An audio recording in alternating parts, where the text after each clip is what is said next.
Hello, adventurers. My name's Tyler. And I'm Richard. On today's episode, Richard here is going to fill me in on all the Dungeons and Dragons news I've missed since GenCon. Welcome to True Strike.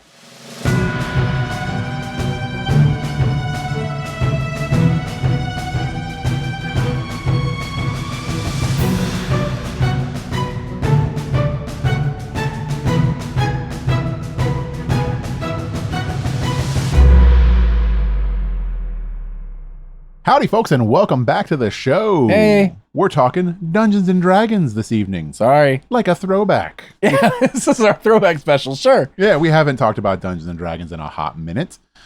We've missed a lot of releases and stuff like that. This is not going to be an in-depth review of the adventures of Faerun and the Forgotten Realms book or anything like that. And to be fair, for those who are still super duper into D&D, those books look cool. Yeah, they do look really They cool. look really cool.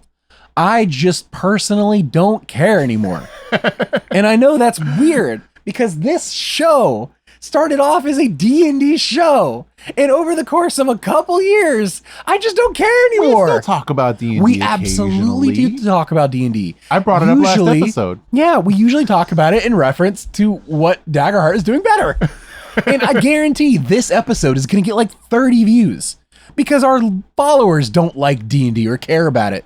And it's funny, I would play D&D. If you want to play D&D right now, I will play D&D. Oh, we did play D&D not that long ago. Yes. And if we could have converted to Daggerheart, we would have. I'm still shocked that we did play D&D. Because our buddy from New York wanted to, and he was only here for like 24 hours. D&D, and I'm like, I think you just say we're playing D&D, or aren't we playing Daggerheart? And you're like, no, we're playing D&D. And I was like, we don't have enough time to show I them picked my jaw up off the floor. But even he expressed interest in playing Daggerheart next time, so I'm all in, man. Yeah, but yeah, no, we have had the new books released. So Stranger Things dropped. Another thing I would like to get. So really I have cool. real total out of the whole, whatever. I don't know if you're gonna bring up Stranger Things news or anything. Oh god, there we go. Cool. Stranger Things dropped right off the jump. I saw it at the bookstore or something the other day too. Well, we saw it at GenCon too. Yeah, it looks great. The pre-release and everything. That looks really cool. It looks really cool. Expect like a very heavy kit of lots of stuff. Kit. I have family that is extremely into Stranger Things, and they do not play tabletop games. They barely play board games in general. Like Scrabble is like pushing it for them.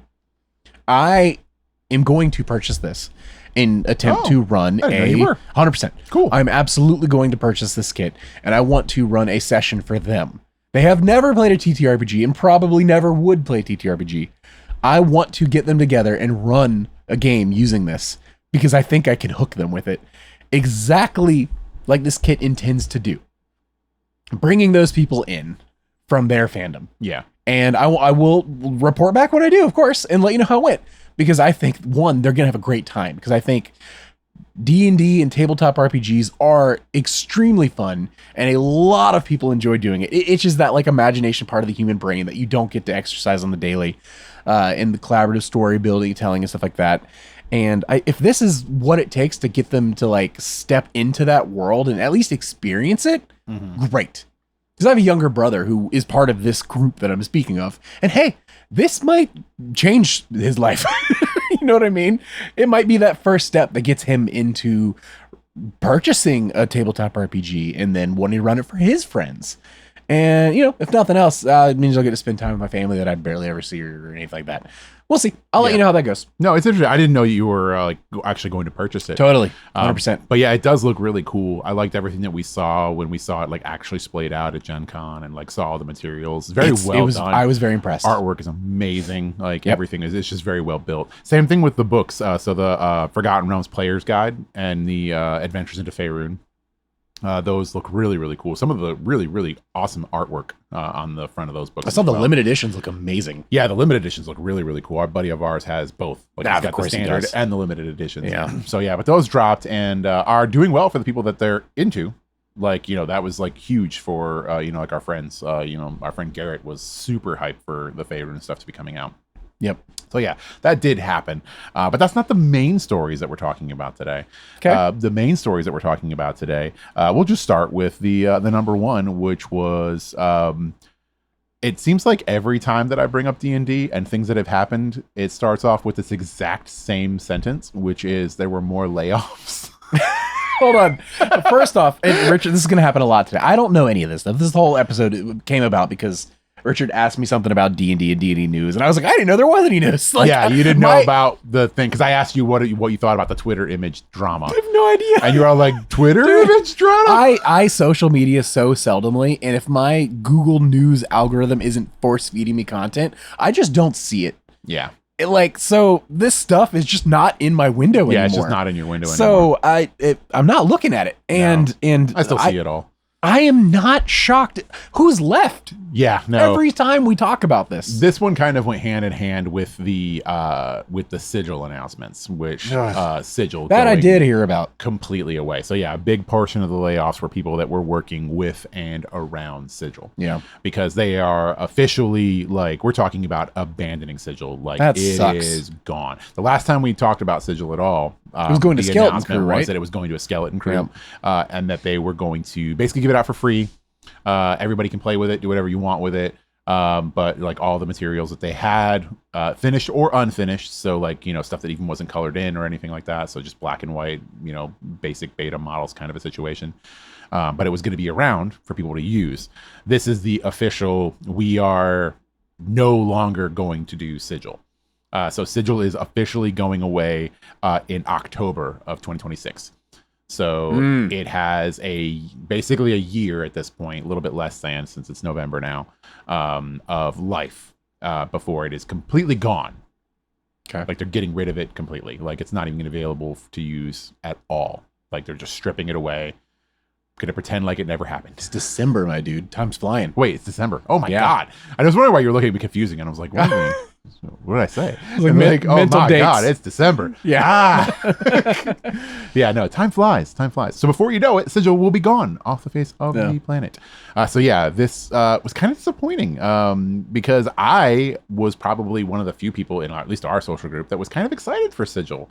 No, for sure. When it got especially when they announced that it was going to be on like game consoles and mobile, and you'd all be able to play together. And yeah, I was hyped. It's going to be everywhere. Being at GenCon, right? And we were at the D&D live event, right? And they had to take a break. And during the break, I went up to get a drink, right? And I was at the bar, and Chris Perkins was at the bar. And I looked over at the stage and saw them putting monitors out. Right, because this was when they were setting up for the next session, and they were putting monitors in front of all the player stations and stuff like that. And I talked to Chris, and I was like, "Hey, Chris, they're doing monitors up there. Are we playing sigil tonight?" And he kind of just looked at me and smiled and was all like, "I don't know. I guess we'll have to see what we're gonna do tonight." And I was hyped because I was like, "Oh, this is cool. We're going to see sigil being played live." It was kind of a dumpster fire, if you remember. Oh, I remember. There was so many technical failures on it, and it just wasn't working. I, despite all the technical failures, saw a lot of potential there. Totally. I saw a whole lot of potential, and I thought it was really cool for a technical demo. That's what I was saying. It was a public-facing demo. Yep, public-facing technical demo. It got roasted on the internet. And I still was defending it. And I was like, this actually does kind of look cool, and it gives me hope for the future and everything like that. So to hear that it's just completely losing all support and just going away, it just sucks. The promise of it tying into D&D Beyond and modules you purchased on there and stuff like that. So cool. Yeah. Just the idea of buying a module and having 3D maps and stuff already made it would have been so rad. Yeah, I think it had a whole lot of potential. And I'm like I said, I didn't see it as a replacement for the game, which is what a lot of people that didn't like sigil would kind of use as an attacking point, which was this is not how you play D&D. But I like VTTs in most cases and stuff like that, and I see the value in them. And I really thought that this was going to be something cool. I think where they really missed the mark, though, and it's all comes down to development stuff, was you kind of hit on it, which was the promise of play anywhere. Right? So the idea that anybody could play anywhere was really what that image and that idea was the most exciting thing about sigil for me. Me too. Okay, well, my buddy's got a tablet. I've got a phone. Another one's sitting at a desktop. Can we all have a unified experience. Yeah. Like, right, can you do this? And if you could, it would be amazing. Like if everybody could be looking at like, you know, this cool tabletop simulation and have it work, then that would have been really neat. Even if the GM had to have a computer. Yeah, even if the GM had to have a computer to kind of like orchestrate in the background, which is kind of what I thought it was going to be. Like the GM was going to have a computer. Everybody else was going to be able to just kind of like have a screen, right? And that promise never even got close to realization. Not even close. Because I have a Mac and not a PC. And guess what? I couldn't play it. Exactly. Yeah. And it was like right off the jump, you started to see cracks in the foundation of what Sigil was trying to go for. And like it started to like show right off the jump that like maybe they're not there yet. But I was still holding out hope, you know, that they were eventually going to get there, that we were going to get there. But then the whole skeleton crew stopping development. Oh, as soon as that happened, it was over. Yeah, it was over. And I had accepted the fact that it was going to be like microtransactions and stuff like that. I had to. I knew they're going to want to make money somehow. Yeah, they're going to want to make money. They're in the business of making money. And I had kind of accepted that. And I knew that there was going to be tie-ins with physical media, you know, like pre-ordering physical media, getting digital media. They did it with the Golden Dragon. Yep. Which, you know, we know people that have that thing. Well, we'll have it until October of next year. Yeah. So it's like, yeah, it sucks. Yeah, it sucks to finally like. I never got to use it because I didn't have a PC. You never got to use it, and that it's just gone. Yeah. Now, speaking of never got to use it, they are giving people that ran at least a single game in Sigil are going to actually get 6 months of master tier credit, which is cool. Yeah, so they're giving that to anybody. I would have loved to have been able to do that within a certain frame. If I could. But that's the thing is that I think that, that makes me wonder, like, do you think Sigil, this is my question of the day, do you think Sigil would be dead right now if they had been able to deliver on the play anywhere aspect? Ooh. From the jump? Would it be dead? Even bugs and everything else and blah, blah, blah. Yeah, even bugs. Everywhere. If it could be played anywhere, would it be dead now? I think the player base would have been just blow out water? Reset. I think the player base would have been much larger. Yeah. Just the fact that if you could have booted this up on your PlayStation or Android device or whatever, it would have been the only place to do a lot of this. Instead of PC only. There's just so many options. Yeah. So now you're fighting with, you know, for favorites with things that people are already invested in, right? That games running in that work better. But if you were the option on certain devices, I mean, that I absolutely would have personally been at least trying to use it. Had it been on devices I could have actually given it a shot for. Yeah. So the chances, dead or not dead, I don't know. I still think they would have had to come up with a revenue, like a revenue model. Yes, because we kind of knew what that was going to be already. We had ideas for what that was going to be. Yeah, we had ideas, a tier of some sort. Let's say, would there have been a new D&D Beyond tier to get a subscription sort of thing, or would have been a la carte like 3D model purchases? At the end of the day, I don't know. They also kind of shot themselves in the foot a bit by already having maps, like the 2D version, the maps that they dropped sooner and have been working on more often. And at the end of the day, you know, people were, hey, this works great. Why would I invest into this other thing? Yeah. I don't know. Yeah, I started thinking about it after the fact, and I believe that I don't think it had a chance without it. I guess what I would say. I don't think it had a chance. I believe it probably could have actually done something had they actually been able to deliver on a play anywhere kind of model. Yeah. Because I know that's what stopped us from using it. Like we would have definitely used it for at least a couple of games if we would have had the capability of actually playing it with anybody in our group. But for sure. When it came down to it, there were two of us, right, out of the entire group that had the physical capability to actually use this thing. There was only 2 people out of our entire group of people that we know, not even like the average play group like that we have. You know, because we have people that, you know, the only way they'd be able to play would be on a PlayStation. Another would, you know, like be, you know, a phone or a tablet. You know what I mean? And then you have you with a Mac. Yeah.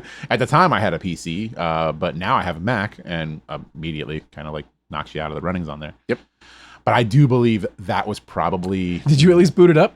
I did, yes. Hey, enjoy your I free booted 6 it up. months. Yeah. But I think you have to actually be in a campaign. Oh, Like I think you actually had to be in a campaign at least like for a certain amount of time or something. I'm going to look into it because I'm curious if I got anything for this. But I do think that was like the biggest promise that they made that never came to fruition. That I think hurt it the most. yeah. Honestly. Heard it the most for me. That's for sure. It is interesting though that the CEO Chris Cox has basically come in and said that they are doubling down on digital media. I mean, why wouldn't they? It's worked out so well. As being like their thing. Like in a breath in an interview, basically it was all like, yeah, we're killing Sigil. It's horrible. It's not doing anything. But D&D is in the digital age. Like we're pushing forward, we're doubling down on digital, which means that they're focusing more on their maps. So they're going to kind of like make that their focus, and they're also really, really talking about pushing D&D beyond what they're actually using. So D&D as a digital format, it ain't really going anywhere. I mean, they're still talking about D&D Beyond basically being the place where they want people to play Dungeons and Dragons. Mm-hmm. It does start to make me worry a little bit about a future for D&D Beyond, because I know that they had this idea with Sigil of a monetization road, right? That they were trying to get to, because that's the sad thing when it comes to Hasbro and D&D is it's money, right? Oh, it always will be, and it's always going to be. It's their bottom line, their biggest motivating factor. I'm worried now that they're going to be looking more at D&D Beyond and how they can monetize D&D Beyond the way that they were thinking about monetizing Sigil. Heads up. This was a correction that came up during a November 4th post from D&D Beyond, where they said, we previously reported the Master Tier subscription would automatically be granted to eligible players without any required action. Due to unforeseen technical circumstances, we've now emailed all eligible users and require you to please open the email and click the Redeem Now button to authenticate your 6-month Master Tier credit. Oh my. I don't believe this. I don't believe it. I don't believe it. You know what this is? This is mail-in redemption levels of couponing, right? Where companies will give you like, oh, you got a $25 mail-in rebate. Next question. And I agree with you entirely. Did you have the Master Tier when you access Sigil? Oh. Did I? I would have to check on that. Okay. Well, it's a good way to check. Check your email. Yeah, I'd have to check on that. So if you used your paid or trial Master Tier subscription to access Sigil at least once between March 1st, 2025 and October 2025, you'll get your trial email. Okay. I probably do then. So it's not, you don't have to be in a thing. Yeah. You just have to have I probably accessed do. it. Yeah. That though, like, ooh, that feels a little bit underhanded, because like I said, this feels a lot like a mail-in redemption offer, because they know, like, I don't think it's a technical error. I think that they just know that most people aren't going to, right? Or at least a good the section cynical of people, part of my brain agrees with you. Yeah, are not going to, because mail-in rebates. You know how many mail-in rebates I've ever sent in? Bro, I'm buying some tires for my car tomorrow, and there's a $80 mail-in rebate. It might be the first mail-in rebate I ever do. Or I'm going to be out $80. Or you'll be out $80. I think the highest one that I've ever gotten, like the option to send in, was probably like $30 or something like that. 80 though, man. And it's not that I don't want $30. No, of course. I would love to have $30. It's a lot of work. But my brain probably, I didn't do it. I know I didn't do it because like the idea of having to do it. And then my brain's like, oh, you'll do that later. We'll do it tomorrow. Yeah, we'll do that tomorrow. We'll do that tomorrow. And then tomorrow comes in. I'm like, we'll do it. I've got so much to do today. And I can't do it tomorrow. No time. I'll have to do it on Monday. And then I just keep kicking that can further and further down the road. And then I never do it. But that's why people do mail-in rebates, because that is 100% not just me. That is all of you too. There's so many people. And those of you saying I've mailed in every mail-in rebate ever, Congratulations, you're part of the 15%. So much better than me. You're the 15% of people that actually. I'm gonna look this up. Richard, keep talking. I'm gonna see how many people. But I think that like that technical glitch, I don't know that I buy that. I think that is 100% them just trying to bank on people not mailing that in or going into their email to find this out. But if you did use it, this is something that you might want to look into. I would definitely search your email and see if you qualify for this. Get your free master tier credit if it is something that you're eligible for. You got a stat for me? Hold on. According to Gemini AI Google overview, the percentage of people who actually send in mail-in rebates generally ranges from 5% to 80%. 5 to 80? I hate AI. 5 to 8. No. Bad AI. Hold on. There might be some validity to the claim, though. If you go in deeper, it has to do with higher the value is. Well, yeah, I get that. So $100 plus has a close to 60% redemption. Okay. Versus a lower, like $20 redemption is around 38%. That's higher than I thought it was going to be. I agree with you, but it just falls back from there. Yeah, it just falls back from there. Yeah, no, in my brain, like I said, you said like you're getting an $80 or what? $80. Yeah, that would probably go through with that. Yes. Like I would probably make myself do that. Will I do it for sure though?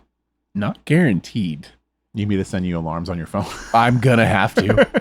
Luckily, I'm married, and oh yeah, she'll make you do it. She'll make me do it. She'll make you do it. That's not just me.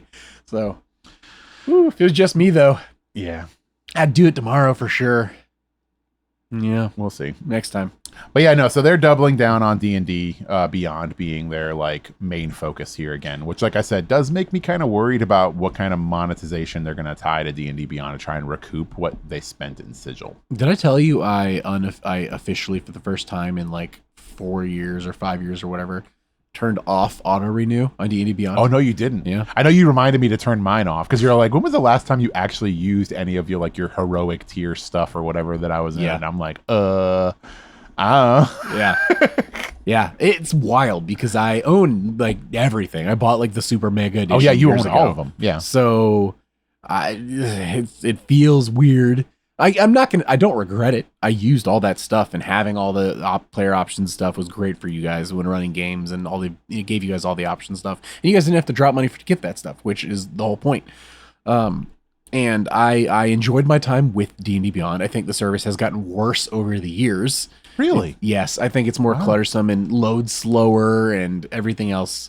It used to just be what I needed it to be, and now it feels like it's trying too hard but not going anywhere. Yeah, interesting. I think I'm on the other side of the I don't coin think it's there. improving. I feel that D&D Beyond has improved really the last couple of years. Yeah, and I enjoy using D&D Beyond genuinely. Yeah. Like I like the bells and the whistles. I like the way it looks.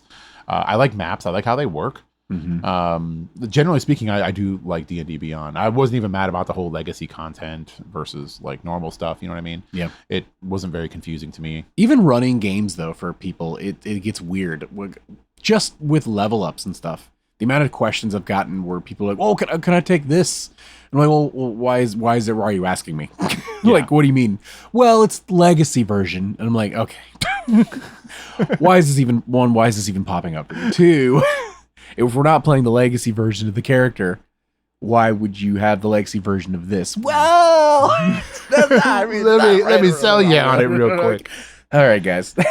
It is interesting when looking at D&D Beyond though, and thinking like how much it would have really cost development wise and like bloat wise it would have required to get Sigil to the level of what D&D Beyond currently is. Yeah. Like that's a lot. Like there's so much going on behind the scenes for D&D Beyond, and so much data in there, and the idea that all of it could be intrinsically tied into Sigil like made me wonder, was Sigil realistic from the jump? Yeah, or was it always just been the kind of bare bones? Yeah, was it smoke? I mean, hey, if they were making enough money from the stuff, which obviously they weren't, yeah, they could have paid for itself and then some. Yeah. I don't know. Hasbro needs that big money though. So Yeah, no, they're chasing bigger money now. The next big announcement that they had was not really a big announcement, but the biggest thing that they've been doing is how they're talk about focusing on video games. Because they saw that Baldur's Gate 3 money, that cash cow. that's what's funny to me, right? So I look at this and I'm like, oh, a D&D game. The world is perfect for this, right? The world is good. The spells are good. The characters are good, et cetera, et cetera, et cetera. I have played so many bad D&D games. Yes. And then I think of Baldur's Gate. Baldur's Gate's amazing. Yeah. I don't even think of Baldur's Gate as a D&D game, though. It's interesting because, yeah, you don't think of it as a D&D. It's I a think of it as a Larian game to me. Yeah. And that's the part that worries me about, like, Hasbro and, like, the suits. And it's because it's, like, I read this as in, like, a bunch of, like, stuffy old white dudes in a boardroom, and they're all like, look at the piles of money that we've made these thrones out of because of Baldur's Gate 3. Let's do this again. And then everybody else in the room is like, well, we don't have Larian. What are we going to do? Like, what's the next thing? It was never about Larian. And they're all it like, was D&D. This had nothing to do with Larian. This is all Dungeons and Dragons. We'll just make another one ourselves. Yep. We'll get another studio to do this. And like you said, we've looked at the D&D games we've gotten in the past, and none of them have been anywhere close to what Baldur's Gate 3 gave us. So it's all like, is this where they're really going to be pushing it? And they're serious about video games being like a huge venture for them and a big cash money. And maybe it will be. Will it though? I have zero faith. I don't have faith. I have zero faith. It could be, though. It's possible. Yeah, I don't know. I just see, like you said, when I look at Baldur's Gate 3, I don't intrinsically think of it as a Dungeons and Dragons game. I think of it as a Larian game with Dungeons and Dragons mechanics and the names of things from Dungeons and Dragons in it. Yeah. And it's like, can lightning strike twice? I'm about to give you an incredibly small amount of information. And the teeniest, tiniest of hot takes that I had when I saw it. But it's what always scares me with Hasbro video games. Did you play the Monopoly like video game like 5 years ago, or have you played that version that they released? No. It's just Monopoly, but like on your PlayStation or on whatever. So it's like legit it's just Monopoly. Okay. Right? And it works. It just plays. It is a game, and it's Monopoly at home, but as a video game. It's my preferred way to play because I don't have to set anything up, and it does all the math, and the trades are easier and everything. It's Monopoly. There's a new one that I just saw recently. Last night I was on the store and I was checking it out, and it's called like New Monopoly or something. And I was like, oh, there's an updated version. I wonder what changed. And I looked at the reviews, and it's like a 2 out of 5. And I was like, well, they messed up Monopoly somehow. Never mind. And I didn't read any farther into it. I don't know what's bad. I don't know what's broken. I don't know anything else. This is the most surface level. I shouldn't even be bringing it up. However, Hasbro. Yeah. You can't just take an IP that does well. Monopoly Go, their mobile game, is just raking in money every single month and has been. Oh, yeah. No, it's just making ever. bank. And it's because it has a what's the word I'm looking for? A day-to-day blah blah blah. It brings people in day-to-day. I can't remember the word I'm looking for. And that works. That works for that game in particular. You can't just do things. You can't just put out things with an IP and expect it to do well every single time, and or hit the levels you're expecting. Like the Dungeons & Dragons movie was so good, but it didn't hit the levels they wanted it to. So then they're like, never mind. Yeah. So like, what the heck? Yeah, whatever. It was so good. Yeah, it's weird because it also brings me back to the announcement that we did. Well, not announcement that we did, but we talked about it episodes ago when a lot of people didn't talk about this, which was when Hasbro signed deals for D&D gambling. Oh, yeah. Yeah, the gambling machines, the slot machines, basically. Yeah. And they're all like, you know what people love? Gambling. You know what people love? D&D right now. Let's do a D&D slot machine. And it's all like, why? It's funny, though, because we've played the D&D pinball machine. Yeah, we have played the D&D, and it was fun. Yeah. And I'm not going to lie and say that, okay, well, if I was in Vegas, right, and I'm walking along, and there's like 3 slot machines in front of me, right? Which one are you playing? And the D&D is one of them, and the other one is like Bozo the Clown. I probably dated myself. You don't even know who Bozo the Clown is, do you? Yes, I know Bozo the Clown. This is Clown, and then you have D&D machine, and then you have another one that's like, I don't know, The Simpsons. And I'm going to play the D&D one. Yes. I mean, of course. It's my right kind of nerdum. Because it's the right kind of nerdum, right? But but still that's gross. also me, and it's also still kind of gross. Yeah. And it's all like, do we need a D&D slot machine? Did they have to do that IP? Is it really going to make them that much money? I mean, at the end of the day, Oh. it's like gambling. It's its own thing. Whatever. Adults make adult choices, though. Yeah. It's just weird. It's like you said, and I agree with you entirely. If I was on a cruise ship and I was going to do a slot machine because I'm walking by and I'm feeling like, you know what? Why not? I'm gonna sit at the D&D one. Yeah, you're gonna sit at the D&D. It's not one. even a question. It's gonna bring me in. That's the IP I associate more with. Did they need to do it? No. Yeah. I mean, it's like the Metal Gear, like pachinko machines. Did they need to do it? No. But they're making a lot of money doing it. Yeah, they're making a lot of money doing it, I guess. Yeah. So it's weird. Yeah, I mean, at the end of the day, are they making a lot of money? Probably. Yeah. Otherwise, why would they? Yeah. We haven't heard they canceled it yet, so that's what they're looking forward to bringing in their money now that Sigil is gone and book sales are not as high as they want them to be. It's going to be video games and whatever kind of monetization they're going to push on D&D Beyond. You know what won't happen, but I would love? What? We haven't gotten an Elder Scrolls in so long, man. That's never coming. It's never coming. Right. It's not real. D&D is the perfect IP for that style of game. Yeah. And players have shouted from the rooftops for over a decade. It can be buggy. Yeah. We'll still play it because these kind of games, it's not as excusable now as it always was. It doesn't matter. We're still going to play the game anyway.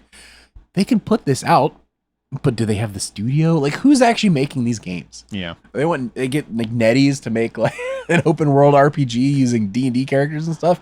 I can't say I wouldn't play it. No. But yeah. I don't know. Yeah. Well, what else has happened? The last piece of news that we'll talk about. There's only one more? Yeah, there's only one more. I was waiting on like the terrible AI stuff or something. No, it's nothing AI. That's shocking. There were some accusations I saw on the internet that this was AI because it is about an image. They posted on Twitter. They posted a picture, and it drew the ire of the entire internet. So many angry people that make me not want to associate myself with Dungeons and Dragons. I'm gonna Rorschach test you on this one. I'm gonna show you this image and ask me what I see, and you tell me what you see. This is gonna go badly. And what this image makes you feel. There's a particular part of this image that I think is adorable. I almost said a curse word. Hold on. What? I almost cursed on this family-friendly show. Almost cursed. But I pivoted to adorable. It's adorable. Well, I was going to say it's freaking adorable. Okay. Because it is. It's freaking adorable. Okay. But yeah, I'm going to show you this picture and I'm going to see if this picture incites You're going to get me canceled. The rage in you All right. that it did with the internet in total. Are you ready? This is 30 people are going to see this episode. 30 people are going to unsubscribe after this part. I hope you're happy. Oh, this doesn't look so bad. See, way to go. All right, that beholder, adorable. Exactly, that's what I was talking about. That's the adorable part. I really like that, adorable. So yeah, for those of you that aren't on the internet, as much and haven't seen the drama surrounding this like D&D Pride? D&D posted an image on their Twitter account, and it is a very pastel image. It features an adorable looking beholder in the town square with very rainbowy heart eyes. Very rainbow heart eyes that it's shooting at everybody in the town square. There is a blue dragon in the background flying underneath a rainbow in the sky.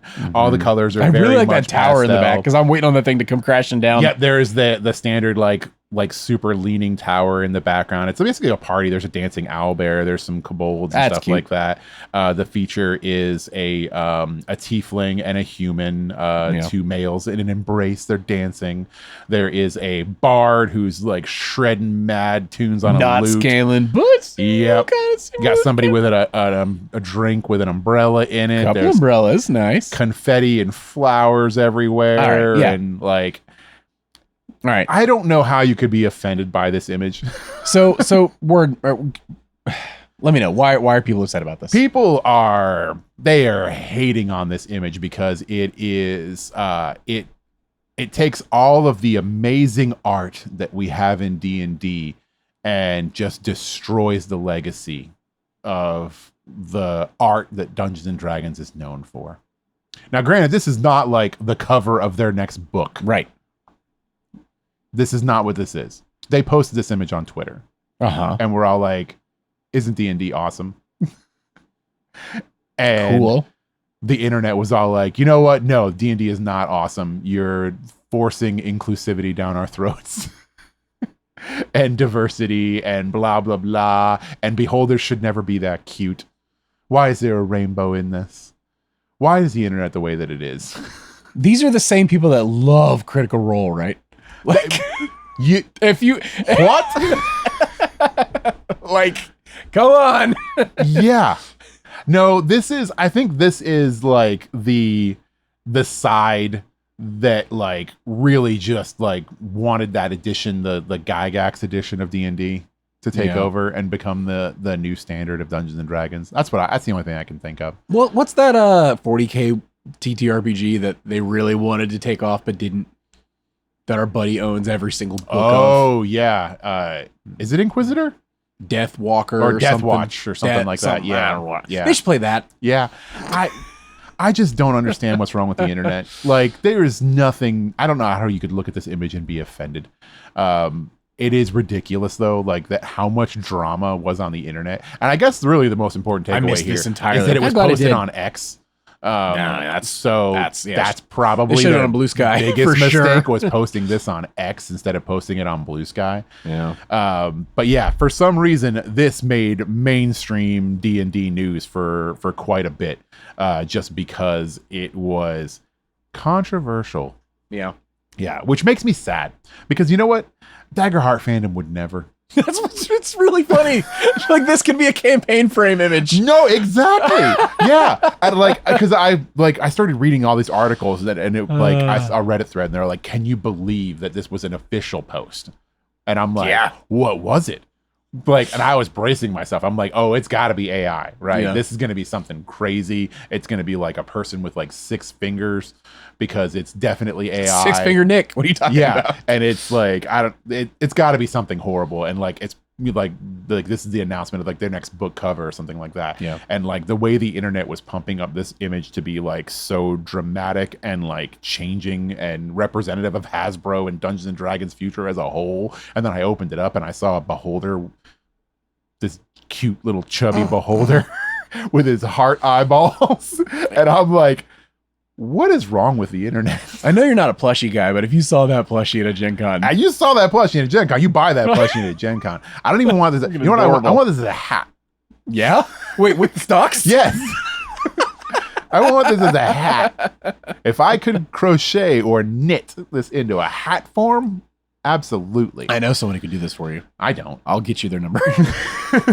But yeah, I just like, man. And then that's the thing that like made me think about it. And like, was the Daggerheart community would never.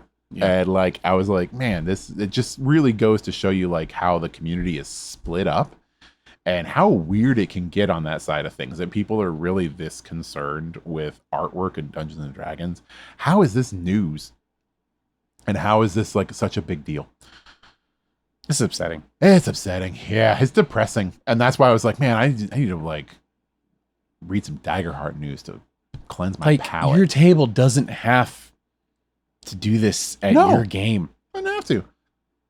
It can happen in other totally games if you want to. And like I said, it's not even like official artwork for something. It's not the cover of a book. No, it's not the cover of a book. Yeah. It's just a picture that they, had somebody make and is great. They posted it on the internet, and so many people hate it for no good reason. And it makes me sad. Thanks, you ruined my day. Yeah, I want happy D&D news. All right. I want happy D&D news. Give me something that's like worth talking about. This is why we don't talk about D&D. It's always sad. You could Last week was so fun. Would be the Stranger Things. I mean, you could say the Stranger Things books coming out as happy news. Granted, it's the biggest net to try to catch new fans and pull them in to make as much money as possible. I get that. I'm going to help them do it by giving them money. Yes. And then going and doing exactly what they want me to do. But it's because I acknowledge that it's a quality product using an IP I want to use for a purpose I want to use it for. This is how this works. And I understand D&D is still like the top dog when it comes to TTRPGs and stuff like that. And it's going to take a lot to dethrone them. A lot of it comes from within. Yeah. Though, like, we are chomping at the bit for Daggerheart news. And D&D can drop 6 books a year and we're whatever. This Faerun book, that, you know, the 2 books that came out, arguably pretty cool. Neither of us purchased them or even considered purchasing them. Yeah. I had the opportunity to buy it early and just kind of flip through the book. And I was like, this is cool. I'm not going to buy it because I'm never going to use it. Yeah. Meanwhile, Daggerheart's like, hey, you want something in 8 months? You're like, please Take talk about my it more. credit card. Take my credit card now? Yeah. Yeah. Yeah. But yeah, that was your little D&D My like check-in. biannual Your D&D now check-in. quarterly, I think, is what we've been doing. Thanks. We've been doing quarterly D&D We'll check-ins. probably do another one in like 3 months. I'm sure there's going to be some layoffs in the next couple of weeks. We'll see. Oh, the Christmas. holidays They are coming love up. They firing love doing people right before Christmas. they You're love right. doing layoffs before Yeah. the holidays. The So, Black Friday special. yeah, we'll. Man, I'm sorry you guys losing your jobs. yeah. I really am. Yes, absolutely. I feel so bad. Hopefully Darrington Press keeps hiring. Yeah. Or Pathfinder seems nice. Yeah, they do seem really nice, Go hang out with actually. Paizo. Yeah, Paizo seems nice. A nice, fun place to work. Yeah. Hey everyone, if you want to talk about happy things, post those in the comments. It helps keep those 2 lanterns back there lit. If you're audio people, there's 2 lanterns in the room and they're on fire.